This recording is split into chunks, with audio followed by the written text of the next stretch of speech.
everybody. Welcome to Power Up. We are here today with a very special guest episode, and you're watching the playing portion of the show, the P of the PWR, if you will.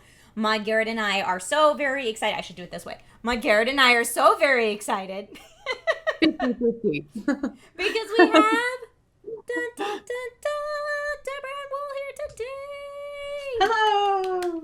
If you've missed if you're watching this VOD, we did an amazing interview. You can check that out on Geek Bomb. And we will be doing playing, watching, and reading, all separate videos. But I'm so stoked to talk about this playing because this is a Harry Potter board game called. And we play together. Hogwarts, and we've been playing together. We're up to what, year 5? I think so. I think we're in year 5 of 7, and then there's the Monster Expansion Pack, which is 4 more games. Hold on, we got a long way to go. Did we stop halfway through a year? We did, and I had to clean it up. So we'll have to start 5th year again. That's all right. That's okay. That's okay. Good We're practice. pretty close to dying, actually, so I think it'll be worth it to start over. So this game is hilarious, but yes, if you stop mid-year, like the game's designed to stop after every year, but sometimes you don't finish a year. So in the game that you two were playing, if you failed in a year, did you restart that year? How did you handle that? Well, so we had been pretty lucky. We've done 1 through 4. We hadn't failed yet. We had completely finished it. Now, this 5th year, it just was a long game, so we had to stop playing. We hadn't officially been beaten yet, but I believe we were on the road to being. We were like real close to being done.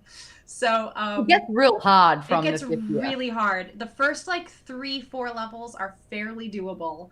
I mean, the early ones are very doable, but once you get into 4, 5, and then going on, it gets. And then the Monster Expansion Pack mod, we are in for some difficulty. I've been playing that one with friends, and the only way we can beat it is with like 6 house rules.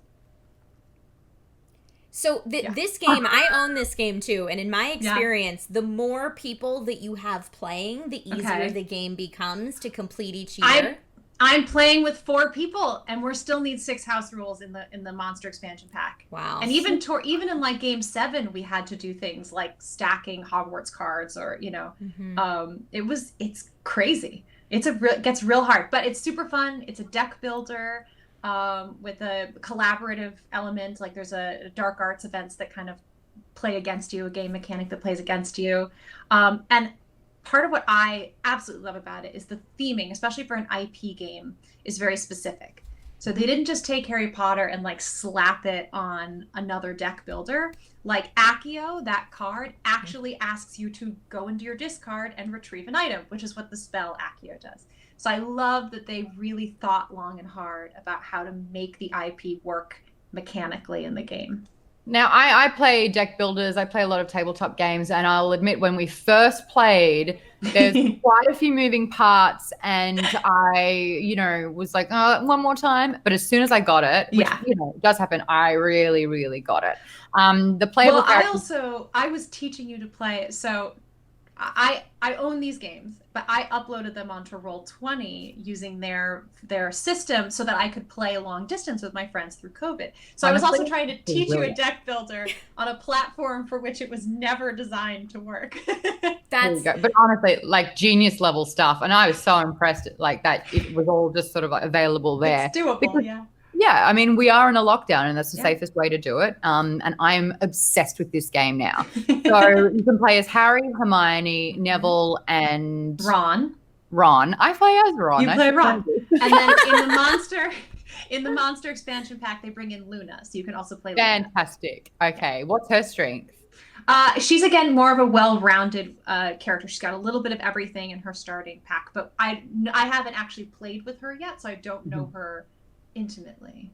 So I play as Ron, right? And Ron's like real well good at the spell side of things. Yes. So I like to cast a lot. Allies and spells, yes. Allies and attacks is Ron. Yes, yes. Allies and attacks. So I get all the damage happening. But then Neville is... I'm Neville.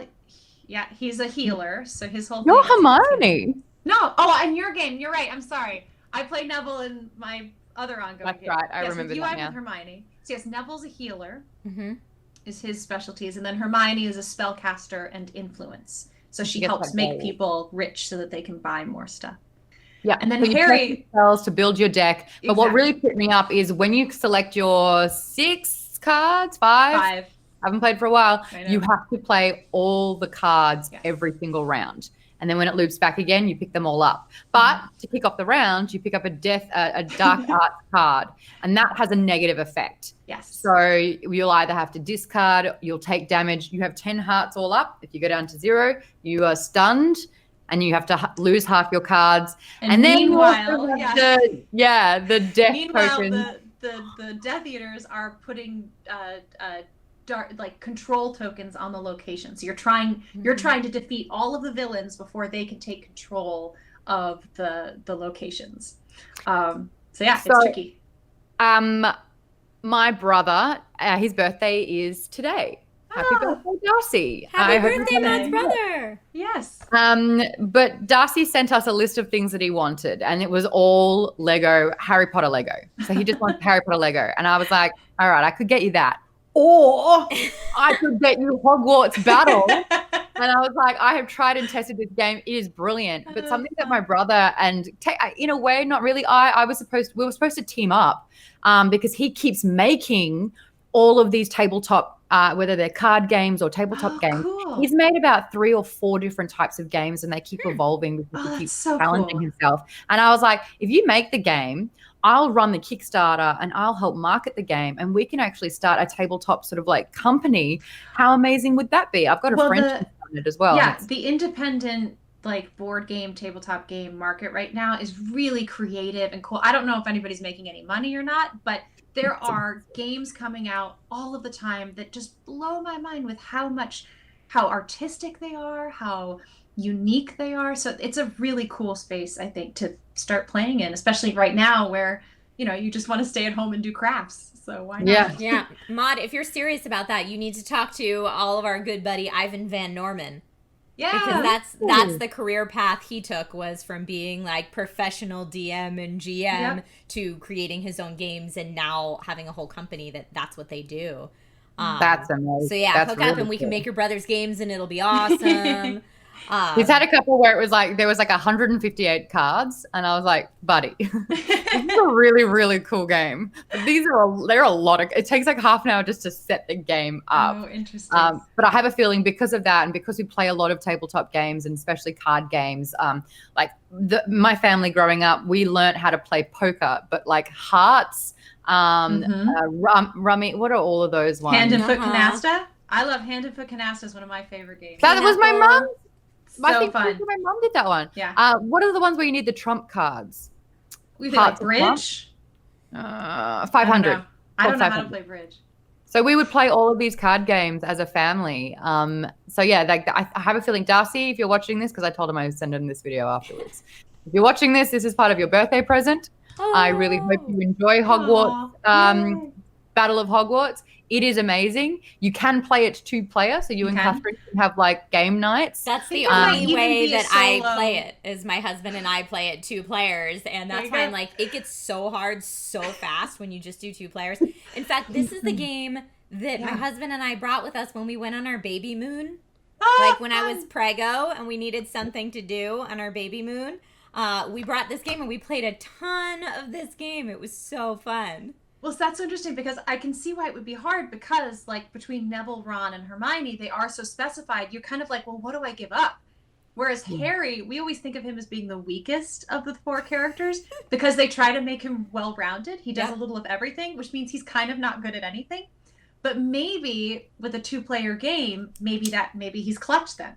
Harry's kind of clutch in a 2-player game. And my husband and I made the mistake of playing like our favorite characters. Right. Especially because when you start playing, you're like, I haven't played enough to know the meta workings of this deck builder. So like, I'm just gonna be Ron because I love Ron, and you just run with it, and then you're like, cool, we're getting owned right now. Well, as someone who plays Ron in a 3-player group, can I just say, remember, Deb, there are these times where I'm like, all right, is it my turn? Okay.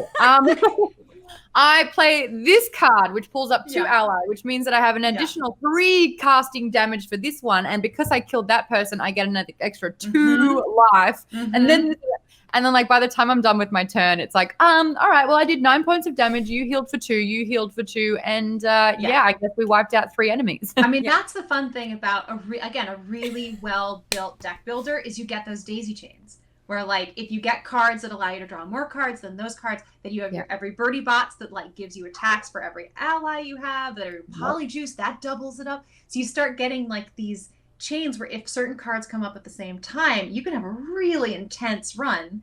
And then your next turn, you could have 7 Alohamoras and be like, I don't know, I guess I'll buy something. Or it's those ones where the enemy that you're currently facing, you get punished every time you draw a card. And it can just absolutely unravel you in that particular way, where all of the advantages are completely like nixed. And it's a nasty little snowball that you have. Yeah. And there are so many close calls where it's like, you're right. Like there's a lot of luck in this game. A ton of luck. But once you do get the metagame strategy, like we said, we're doing some house rules in order to make the games even. We lose using our house rules. That's how difficult those expansion packs are. But part of why I allow it and why I actually think it's fun is because it's super strategy. It isn't just like, oh well, we'll cheat and give ourselves 3 extra cards or something like that. It's literally like, we know we have to play with 14 villains. Let's pick the 14 villains and group them in ways where they will hurt us the least. But that's a lot of strategy and a lot of trying to look forward. So it feels like a chess in a way, can I see, 45 minutes down the road, do I want to be fighting these 3, villains at the same time? So it's been fun sort of coming up with ways to make it doable. And I'm going to say, even from like a gaming point of view, where it's like you obviously are going through year 1, year 2, year 3, so it follows the books like that. But obviously, the harder the game gets and the more you progress along, the more cards you unlock. So it's really rewarding every time you do go through a new level. It doesn't feel repetitive at all. Yeah. And I think it's actually, it's super challenging. But I find that it's rewarding enough to really like have a lot of fun all the way through. Totally. But man, some of the times that you've talked to me about it, because you would have 2 simultaneous groups each week. Yes, I have 2 games playing it per week. Well, at least when we were playing it regularly. We're going to get back onto it. We're going to get back onto it. We got busy, but we're going to get back onto it. But yeah, I mean, but I also like that too, because I'm really good at Neville, because I've played Neville consistently for like months now. But Hermione, I'm not as good at. So like, it's fun to like play with you and be like, oh, I'm starting to, again, meta strategically understand how I can most collaboratively benefit the common good of winning this game. My mind is just so blown that you ported it to Roll20. Like, good on you for porting it to Roll20, because I only ever play 2-player because it's just me and my husband and our baby in my house, and I miss getting friends, like actual friends, to sit around a gaming table and play. But you said that, and I was like, Roll20. What did I think of that? They can do decks of cards. Yeah. It's tricky. You can't take a card from someone else's deck and put it in yours. So it just means every time we shuffle, I have to like add the cards into their deck. Got it. But it has not been disruptive at all. It's been a really easy way to make it work. Yeah, but that's a testament to you, because like I've navigated and done some DMing on Roll20, and how you were able to like back end that, like brilliant, genius. Thank you. We have a good time. It's fun. It's fun setting it up because it tweaks my like organizational, kind of spot. I enjoy doing things like that and setting something up so that it works really well. And then the reward is I get to play. So it's really cool. That's my reward too. I get to play. Okay, fine. And I have so I have this right here. I'm currently importing, it's upside down, Hadara, which is a really fun engine building deck card game. It's another game I really love, and I got it right before quarantine, so I never got to play in person with any of my friends. So I'm uploading that now so I can teach Hadara to some friends online. I mean, good on you. That is awesome. I love that so much. Well, Deborah, thank you so much for telling us about what you've been playing, all about Harry Potter Battle for Hogwarts, which is an amazing game. Maude and I obviously both highly recommend as well. But now we are going to bring in Amy for some Bombs Away Q&A. How's it going, Amy? Hi, good. So this first question is from Patreon backer Thierry Fournier. We all know your love of D&D, but when and who introduced you to the game, and what was your first character, Deborah? Cool. Oh, wow. Yeah. So the when is a little hard. 7-8 years ago, time is going by so weird. Maybe 9 years now. is when I had been curious about it my whole life, but never knew anyone who played. Then my manager at the time, he had been playing his whole life. So I asked him if he would run a game for me and my friends, and he did. It was edition 4 back then, so I learned on edition 4. What did I? Yeah, there you go. It has a soft spot in my heart because of that. I know I have to defend it as well. I feel really like I grew up playing Magic the Gathering, where you had to tap mana and lay like the cards down for your abilities. And so for me, that was like an easy transition to like, okay, I understand the notion of like laying your move out and tapping it once it's used. So I liked it. Yeah, I had very few complaints about 4. I do think 5 is pretty fantastic. Yeah. I think it was a really good progression of the game. But that's when I started. My first character was Mistress Pyrona. I was a fire genasi fighter. So that I did not build that character. My manager built it for me. He's into like much more custom building. Now, because I'm more about gameplay, I'm usually like, sure, just pick something out of the player's handbook. It's more about what you do with it than what it is. But he loves like really doing custom builds. So he did a really cool custom thing for me. Actually, that's a really great question that I ask other people as well. Like, what is the most important part of that character sheet to you? Right. Some people love the stat builds where they're like really messing around with, you know, what the best thing is for their class and race. For me, my favorite thing on the character sheet are the background traits. Cool. So like picking those, and I commit to them. And I'm like gospel. And so if I'm DMing, I want to know everyone else's, so that I will place them in scenarios where it's pinpointing that particular sort of like character style. Sure. And if they're like, oh, but the group's going to really hate it if I don't do it. And I'm like, but that's your character. Yeah. And if they remember on their own volition and they play their character as it's stated in the character sheet, they get inspiration. Nice. Yeah. But a lot of the time nice. I'm like, I will tailor it to their strengths and weaknesses in that way. Because Yeah. other people they'll choose that, they'll choose their background, they'll choose their drives, they'll choose like all this stuff, the traits, and then forget about it straight away. Yeah. I'm like, no, man, that's the best part. I can't believe you both learned on 4th. I'm still stuck on that. I am of the friends don't let friends play 4th. Oh, that's hilarious. No, but if it's what you learn on, of course you have a soft spot for it. I get that. I learned on 2nd edition, and there are many people who hate 2nd edition because it's just math everywhere. Yeah. Math every 2 seconds. Combat math takes forever. But I was also an athlete in high school, so that was like right up my alley. Same with me. I mean, I wasn't an athlete, but I loved math. So like the math does not scare me in D&D. I get super excited by the math. I've seen you do the maths in the game, and you had the answer, and I was like, I get very excited. Yep. Whoa. Which I mean is part of the loveliness of 5th, honestly, that it streamlines it for the people who don't want to do the heavy math, and if you don't want to think about encumbrance, don't think about encumbrance. Don't think about it. Yeah. Do want to? Here are the rules for that. Yeah. It's the best for everybody. Yeah, cool. And we got one. Oh, you're already on it. Yeah.